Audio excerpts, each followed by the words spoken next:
جو آپ کی خاموشی نہ سمجھ پائے وہ آپ کے لفظوں کو بھی نہیں سمجھے گا۔ اس وقت انسان تنہائی پسند ہونے لگتا ہے جب دنیا والوں کی حقیقتیں سامنے آنے لگتی ہیں۔ کاش تعلقات کی بھی کوئی گارنٹی ہوتی۔ انسان اتنا تو جان سکتا کہ کتنی مدت تک ساتھ اچھے چل سکیں گے۔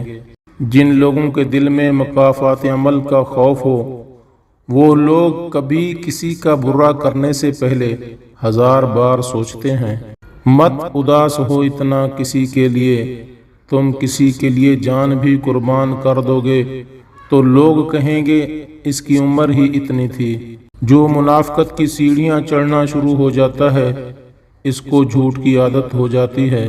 دنیا والوں کی فکر بالکل نہ کرو کیونکہ تمہاری قبر کے اندر تمہارا حساب کوئی نہیں دے گا۔ ہمارے خلاف کئی لوگ کام کرتے ہیں مگر جب ملیں تو بڑا احترام کرتے ہیں۔ دعا کے قبول ہونے سے پہلے آزمائش ضروری ہے۔ جدوجہد جتنی سخت ہوگی جیت اتنی ہی شاندار ہوگی۔ ماحول کی کڑواہٹ جب تمہارے خون کا حصہ بنتی ہے تو خود بخود لہجوں سے مٹھاس ختم ہو جاتی ہے۔ یہ دنیا آرام کی جگہ نہیں ہے، یہ امتحان کی جگہ ہے۔ ضرورتوں کی وجہ سے نہیں بلکہ خلوص کی وجہ سے تعلقات کو قائم رکھو۔ جو دکھ تکلیف اللہ کی یاد دلائے وہ تکلیف نہیں، اللہ کی نعمت ہے۔ بھائیوں کے حق میں مانگی ہوئی بہنوں کی دعا کبھی رد نہیں ہوتی۔ اپنے گھر میں پودینہ لگا لو اور گھر میں برتن دھو کر ڈھانک کر رکھنا رزق میں بے پناہ اضافہ کرتا ہے۔ رب کریم کا شکر ادا کریں کہ وہ ہماری پکڑ نہیں کرتا بلکہ دوبارہ صبح دے کر توبہ کا ایک اور موقع دیتا ہے۔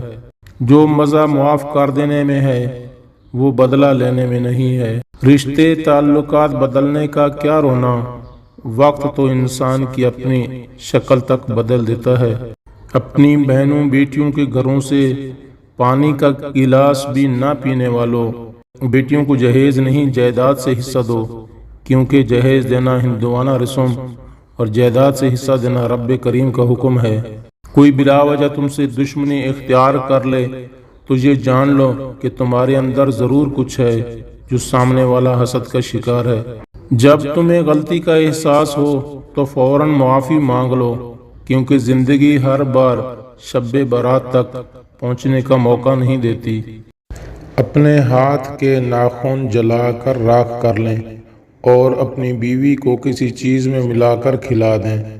بیوی ساری زندگی تابعدار اور فرما بردار رہے گی، کبھی جھگڑا نہیں کرے گی۔